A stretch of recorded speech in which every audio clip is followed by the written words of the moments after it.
The porch light flickers once, then dies, leaving the yard in deep shadow. Inside the creaking house, envelopes lie untouched on the steps. No letters, no bills, no lifeline. On the windowsill, a faded photograph of 9-year-old Lori stares back, her head swathed in a hospital scarf, eyes full of unspoken questions. Her mother, Jane, sits on the top stair, cigarette ash gathering at her feet, clutching a crumpled napkin scrawled with one desperate plea.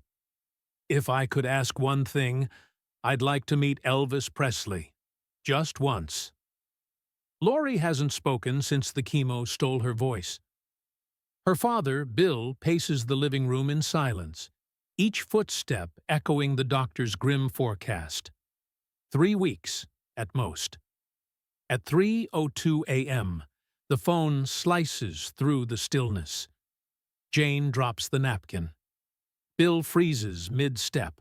Lori's breath catches. One ring, then another. Someone on the other end has her answer. The diesel-scented dusk had barely faded when Maggie Martin slipped into Millie's diner, her apron still damp with the morning's mop water. A single bulb over the counter buzzed faintly, casting long shadows on the Formica tabletop. Outside, rain ran down the corrugated metal roof in insistent sheets, a steady rhythm that mingled with the drone of the ancient ceiling fan overhead. Maggie glanced at the empty booths, only a scattering of road-weary trucks and a lone Chevy pickup in the lot. No music played, the jukebox lay silent, its neon cracked. She moved behind the counter with habitual precision. Towels folded, mugs lined up, sugar packets counted. She'd been here 6 months, ever since her husband's mine collapse east of town. She worked double shifts, dawn to dusk, so that her 6-year-old sister, Joni, could afford chemotherapy. Every night, Maggie returned to their trailer, exhausted down to her bones, and memorized the toll of every sip Joni managed. Tonight, though, something felt different in the air, an unspoken tension that pressed against her shoulders. She shook it off as she refilled the coffee pot and straightened her hair behind her ear. Then the bell over the door tinkled. He walked in deliberately, one step at a time, as though he owned every puddle on the vinyl floor. He wore a long black leather coat that fell to his boots and a brimmed hat pulled low. Rain dripped from his sleeves onto the floor in quiet puddles. He looked up, her first inkling of his presence, a pair of wary, dark eyes, framed by creases of fatigue. No entourage, no flashing cameras, no eager murmurs. Just a man who wanted coffee. Maggie hesitated. She served everyone here with the same practiced courtesy, but when she approached him, her palms prickled. "Evening," she said, her voice even. "Coffee?" He nodded once, dropped a coin onto the counter, and slid into the corner booth. His hat came off then, revealing hair dark as a rain cloud. He leaned back. He said nothing. Maggie felt the diner's silence tighten around him, as though the walls themselves paused to listen. At table 3, outside shotguns lay on the bench seat, laid aside by 2 fishermen in oilskins. They glanced over at the stranger with guarded curiosity, but one of them, Jake Turner, the bigger of the pair, shrugged and returned to his conversation. The other man tapped his finger on the table in soft, impatient staccato. Maggie poured the coffee, steam coiling between them. She placed the cup before him. He lifted the handle, considered her with those steady eyes, then took a sip. He set the mug down, nodded once in thanks, and folded his hands on the table. The diner's hush settled like a shroud. Even the clink of dishes from the back room seemed distant. A moment passed. Then one of the fishermen, baiting her toward trouble, spoke in a low drawl. "Nice night to be hittin' the road, ain't it, mister?" Maggie bristled. She had heard that tone before. Testing the boundaries, seeing who would flinch. But the stranger only looked at the fisherman, at the edge of laughter in his eyes, and said in a voice as calm as the rain, "I'm not going anywhere tonight." The corners of that man's mouth barely lifted, but his gaze was sharp. The fisherman cleared his throat. Maggie realized they'd mistaken quiet for weakness. The man raised his coffee cup again marginally, tilted back. Then, without ceremony, he spoke low enough for just Maggie to hear. "When you're used to noise, it's the silence that tells the truth." She caught her breath. Her hand stilled on the sugar jar. The room felt even quieter now, as though the air had drawn itself in. Another woman in a dough-spattered apron appeared behind Maggie, placing a steaming plate by the grill. She murmured, "Everything okay?" Maggie nodded, each pulse in her temples echoing the words she'd just heard. She turned back to the diner. The man sat alone, but he filled the room more completely than anyone else ever had. No swagger, no spotlight, just the quiet steel of a man at ease with himself. Her colleague whispered from behind the counter, "That was Elvis Presley." Maggie didn't speak. She watched him, answering the question that had awakened in her chest days ago. Could someone like that truly see you?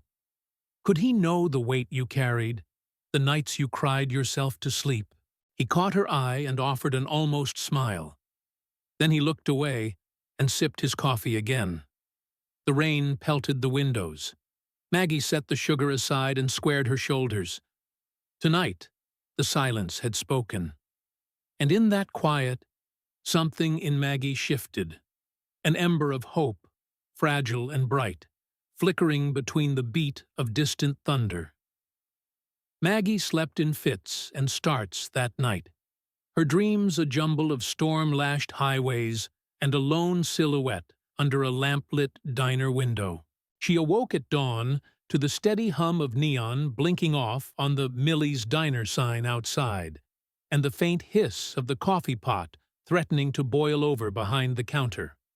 Her bones ached from yesterday's double shift, but her mind felt strangely buoyant, as if the stranger's words, "When you're used to noise, it's the silence that tells the truth," had planted a seed of restless possibility. She arrived at 5:30 a.m., tying her apron with deliberate calm. In the fluorescent glare, the diner looked larger than she remembered, every booth lined with pale vinyl stretching into shadow. She set to work, sweeping under the stools, inspecting the sugar dispenser, lining up the mugs. At 6:15, the diner's first customers drifted in. 2 early-shift truckers and a widow from down the road who lived alone and read the paper over black coffee each morning. None of them spoke of last night. They were happy just to have a place to warm their hands. Then, just before 7, she saw it. At booth 4, the corner where the stranger had sat, lay a crumpled envelope and a folded slip of paper, gleaming white against the well-worn formica. Her heart ratcheted tight. Instinct told her, "Don't touch, but get closer." She poured a cup of water for the widow and edged behind the counter so as not to appear too obvious, then stepped out from behind the grill. The envelope bore no address, no return stamp, only 3 elegant letters on its front. E.P. Her breath caught. She lifted it with trembling fingers. The widow peered over her glasses. "Find something interesting, hun?"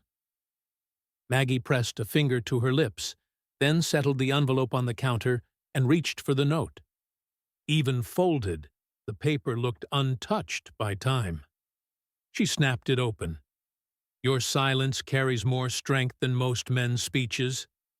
Your little girl, she'll get her second chance. You'll never work a double shift again. Keep the envelope. Don't thank me. E."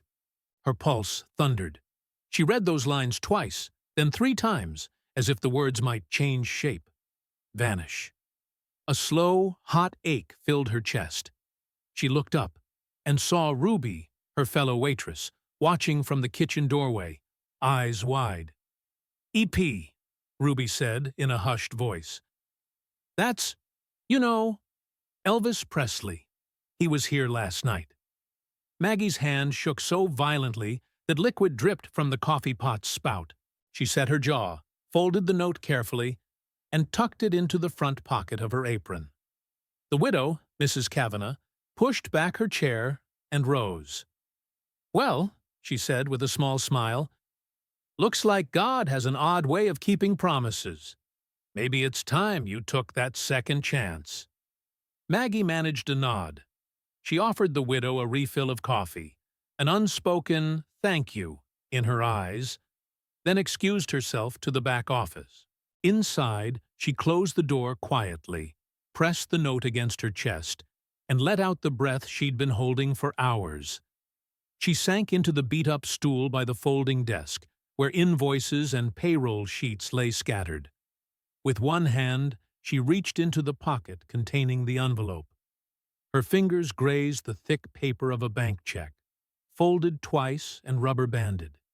She withdrew it, unfolded the check with reverent care, and gasped.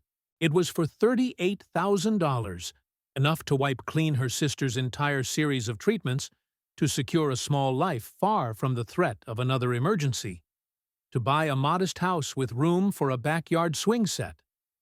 The date matched yesterday. The memo line read, "For Joni's second chance." She stared at the numbers, at the clean scrawl of "Pay to the order of Maggie Martin." Her name printed in bold script. Tears pooled at the corners of her eyes. She tried to swallow, but her throat felt lined with grit. Somewhere in the diner a spoon clinked on a saucer. She glanced at the door. Empty booths, the sorrow-orange light of early morning slipping through striped blinds, the lonely hum of the fluorescent bulbs. It was as if time had slowed to watch her unravel. With shaking hands, she refolded the check and tucked it into her apron, alongside the note. She washed her face roughly at the back sink, turning the cold metal tap until her cheeks were slick.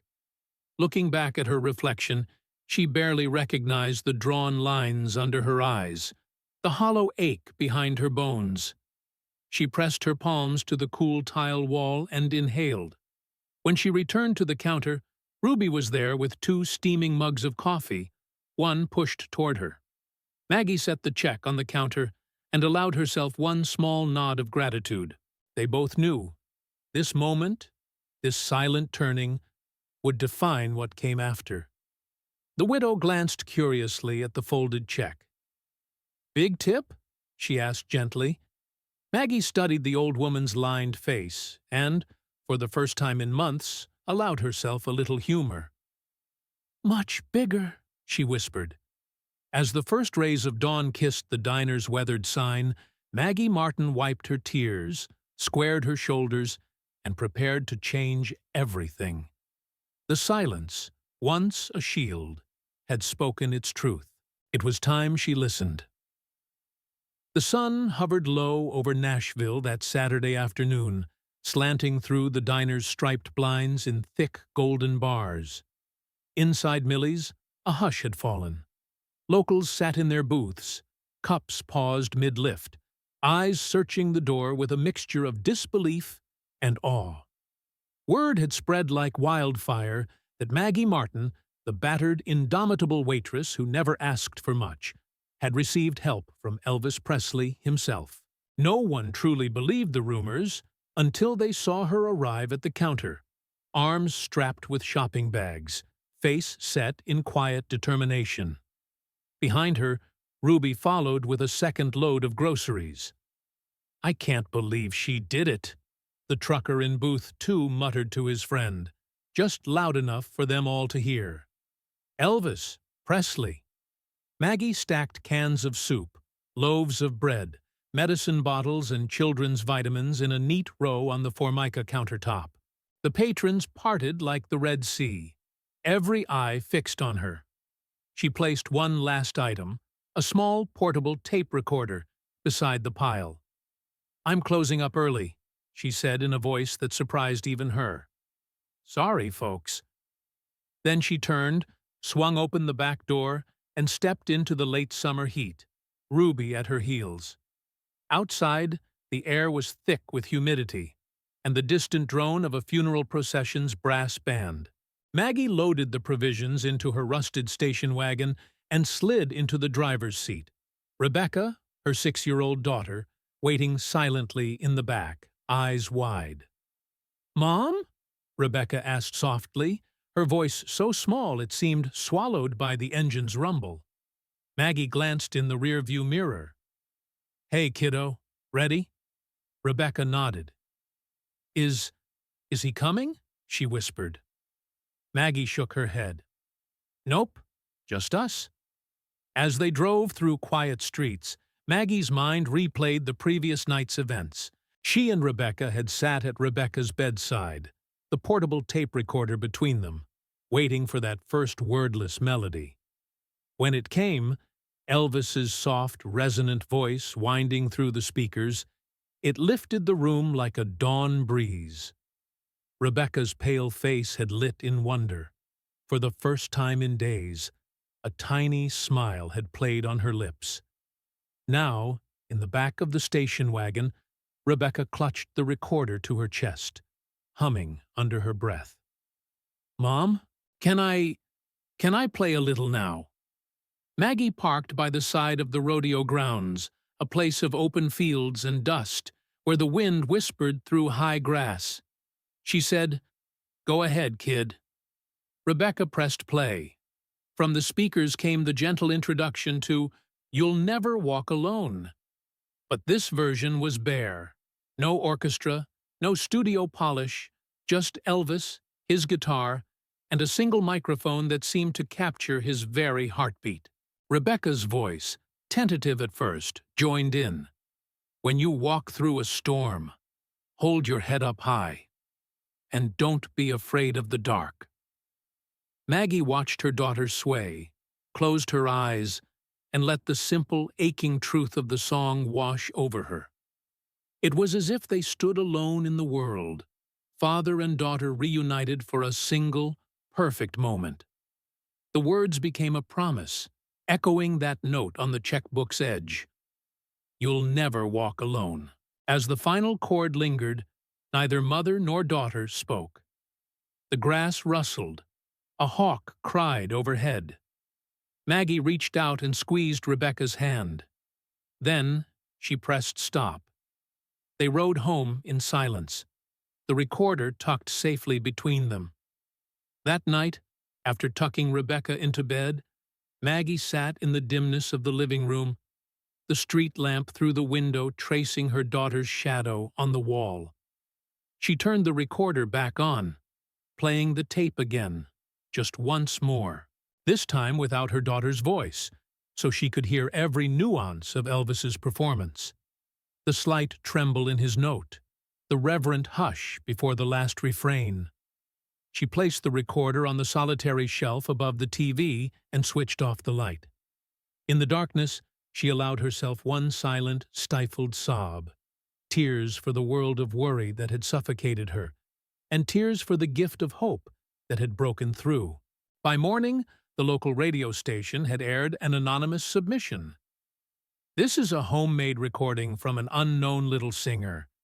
I think you'll want to hear this." Callers flooded in, moved by the unvarnished duet of a legend's voice and a child's fragile courage. Messages poured into Millie's diner. "I felt it in my bones. It was magic." "I'm a fan forever, waitress." She sang with her heart. "God bless you both." But Maggie refused interviews. Instead, she called a meeting with the diner's owner, Mr. Wright, and presented a plan to dedicate one night a week to community voices, opening Millie's after hours for local children and amateurs to share their music, for free. She would use part of the check's funds to buy sheet music and a second portable recorder.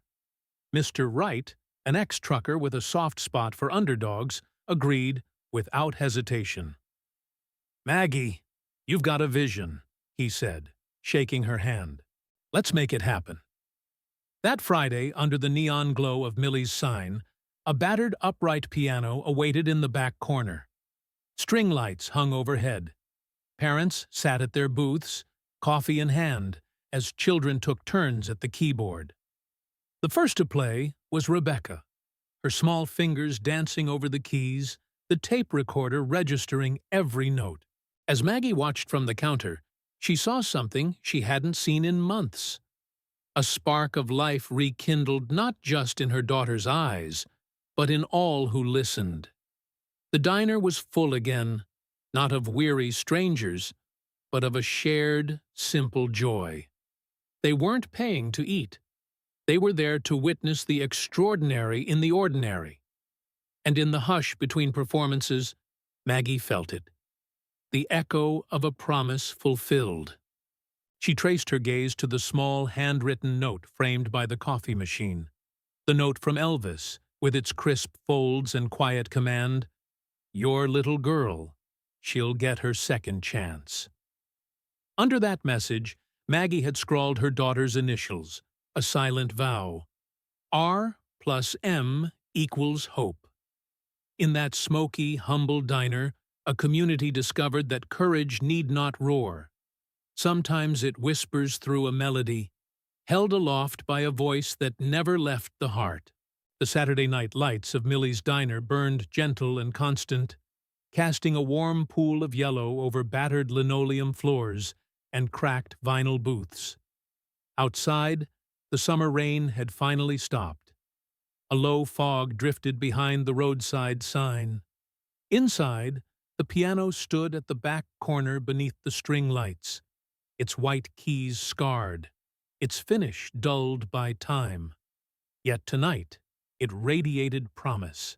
Maggie Martin wiped her hands on her apron, gazing across the room at the small cluster of families, truckers, and neighbors who had lingered past closing time. The sign on the bulletin board read, "Community Voices, First Annual," and beneath it, Rebecca Martin's name was penciled in bold letters. Rebecca, 6. You'll never walk alone.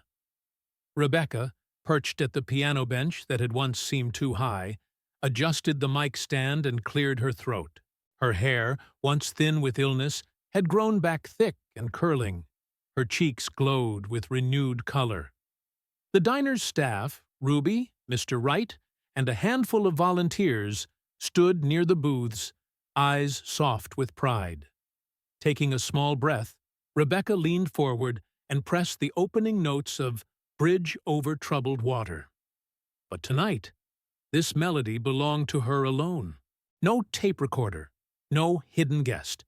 Just her voice, tentative at first, then surer, weaving through every note with a bravery that belied her years. The hush in the diner stretched unbroken, as if time itself paused to witness. When the final chord faded, the silence held for a heartbeat before it trembled into applause so genuine that Maggie felt tears sting her eyes. She glanced again at the framed note above the coffee machine, the soggy scrap of paper that had changed everything. Your silence carries more strength than most men's speeches. Your little girl, she'll get her second chance. You'll never work a double shift again. Keep the envelope. Don't thank me. E.P. Maggie's fingers brushed the glass frame. She still hadn't dared to read the check beneath the note. The funds had been quietly deposited into the clinic's account. The rest set aside for the diner's new music fund. She didn't need to see the number.